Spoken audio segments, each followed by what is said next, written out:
Hürmetlik vatandaş. Çislak 2021 yıl 11. ayının 10. günü vaziyet muhakeme vaziyet doğrusu.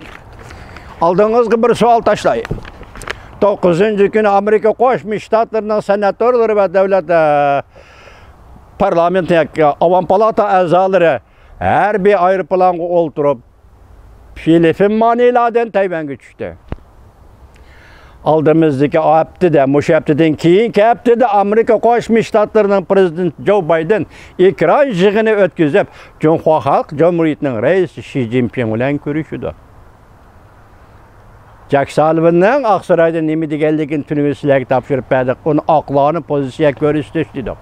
Endi Tayvan'a her bir ayrı plan bilen 13 nefer Amerikalıkның yoki senatör avam palata azalarının Tayvan'a tushganligini buna qanday pozitsiya deymiz vatandaş? Seliştirip görün. Moşundaq vaziyet asıdazı reis Xi Jinping maqul dedi. Söhbetleşki maqul dedi. Bu qanday vaziyet hürmetlik vatandaşım? Ahır nemi dedi? Amerika ile birlikte ortaklaşıp rayon karakterlik meselelerini hal kılımız ve halkara ve dünyavi krislağı takabül turumuz dedi. Bu nemi degen gap vatandaşım? Vatandaşım şunu bilin Tayvan hazır qaysi derecede yukarı götürüldü. Diplomatiya sahasını yukarı götürüldü Tayvan'ın ornu. Harbiy işler sahasını yukarı götürüldü Tayvan'ın ornu. Çünkü Tayvan münasebetinde Tayvan'ın ornu yukarı götürüldü. Vatandaşım. Siz 70 yıldan bir anlap geldiniz Tayvan Kompartiya. Hiç kaçadı. Her katım jığın açkanda, her katım kurultay açkanda yaket. Kündülük gezit matbuattır. Hiç kaçan Tayvan degen isimini taşlap koygan emas. İsinizni bana vermetlik vatandaşım. Demek çünkü Kompartiyası şundak ta'kidlab, şundak dikkat kılıp kelayotgan Tayvan meselesi bugün sizden aldığınız, bizden aldığımızda qaysi derece götürüldü. Ben aldığım leksiyamda nemi dedim? Rahmet Allah dedim. Amerika Koşmuş Ştatları Aksaray'dan muşundak gapning o'tirg'i chiqishini, şu çıkışı bizi şahit kılgının için, maşakkının için, ömür berginin için rahmet sana Allah.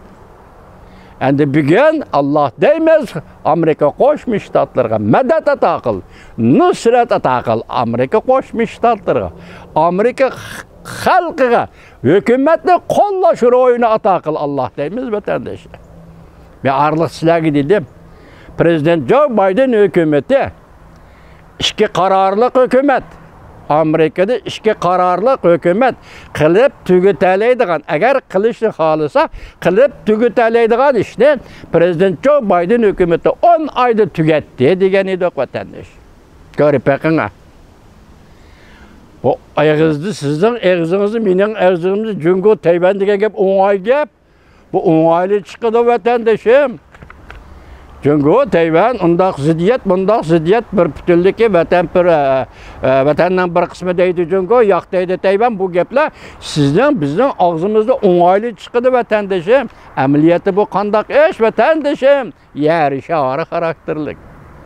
Muvaffaq hal kılgandı mı yer işarı zilzilgi kelediğen ve başka kural işiltişki mecbur boğandı mı yer işarı zilzilgi kelediğen intayin mürekkep, şundaqlı intayin addi iş. Addilik Tayvan'ın təbəliği kimge mensup? Manımışı gap. Tayvan'ın təbəliği Tayvan halkıga mensup.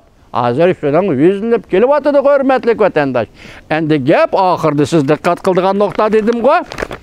Reis Xi Jinping hitidi mundaq görsetdi işki devlet. Amerika Koşmuş Ştatları ve Cumhuriyeti aramızdaki ihtilaflarını muvaffak bir taraf kılıp. Demek lafzı buluş gerek. Ağızdan çıktı vədi buluş gerek. Aradaki ihtilaflarını muvaffak bir taraf kılıp. Bunun manisi söz manisi eğer düşündürürsem. Bilgiçi Allah Tibet meselesini muvaffak bir taraf kılıp. Uyguristan meselesini muvaffak bir taraf kılıp. Tayvan meselesini muvaffak bir taraf kılıp. Hong Kong meselesini muvaffak bir taraf kılıp. Hoş vatandaşım. Moşun meselelerini muvaffak bir taraf kılıp. Hazır çünkü hükümetinin teşvikat ve haberlerde kelişçe, keler yıl 2022 yıldan başlayıp Uyguristan'da bastırışlı, kontrollükte THM küçeytidiken. Bunun iki xil manisi var. Biri diktatörünün başçılığı, ikincisi kontrollükni küçeytmesi Cungo endişe, en sıravatındaki bir yerde tuyuksuz vakalar payda bulduğun bolsa Cungo'nun halığı vayda. Vatıdı üzü Cungo hükümeti şuna Uyguristan'da küçeytmekçi buluvatıdı. Yakın nime qarı küçler, ak küçler deydiğen saqçıpaqçılarını ötkep yana elip bardı Uyguristan'a. Mesele şu ki şu yerge kelgende biz Amerika Qo'shma Shtatlar bilan Cumhuriyet Xalq Cumhuriyeti o'rtasida ixtiloflarning muvofiq hamkorlashish, so'zlashish, muvofiq bartaraf qilish sharoiti bilan, usuli bilan, siyosati bilan hal qilishni hurmat qilamiz ham qo'llaymiz. Bugün Reis Xi Jinping'nin Amerika'ya yazgan xetini kollayımız, alkışlayımız. Lekin vədi buluş gerek. Əmeliləşdirişi lazım, hürmetlik vatandaş. Əmeliləşkendilə andı. Siz mi? Həmmə bunu razı olur. Hatta Cungo hükümeti üzünüz mü razı olursunuz? Gep mana müşiyede. Tinç yol öyle. Bir cümle en ahırkı bir ağız gep tinç yol öyle. Neme degen çıraylı kışma. Mesela aynı vaktki Avrupa'daki Çexiya ve Slovakiya'da tinç yol öyle. Ötküzülüdüğün işler ve bir taraf kılındığın işler olsa bütün dünya halkı karışalıdır Reis Xi Jinping. Bana muşundak buldu. Şuna muşundak ahvalda el kılış devre kirgende Uyguristan'daki Cungo armiyası, müstemlikçi armiyanın, Uyguristan'daki Cungo kurallık sakçı kısımlarının, Uyguristan'daki Cungo yerlik sakçı kısımlarının barlık hükümet aparatları atalmış Xitayning müstemlik hükümet aparatlarının, müstemlikçi Xitayning hükümet aparatlarının hammasının muşu meselelerini hal qilish davriga o'tganda faqat tinchlik saqlash qismlari bo'lib qolishini askariylarning, saqchilarning, hükümet aparatlarının huquqni tinch yo'l bilan o'tkazib berishini, Uygurlarga o'tkazib berishini, bu vatanning ismi Uyg'uriston ekanligini katakashligini boshqa nima gap.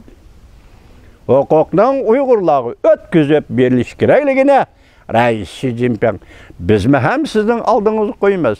Biz şu münasebetlen şahsen ben Amerika Qo'shma Shtatlarının prezidenti Joe Biden bilen Reis Xi Jinping'nin bu kadar ötküzüldüğün ekran söhbeti yığınıga muvaffakiyet tileymen, galbi tileymen, oңoşluk buluşunu, naytı oңoşluk ötküzülüşünü tileymen.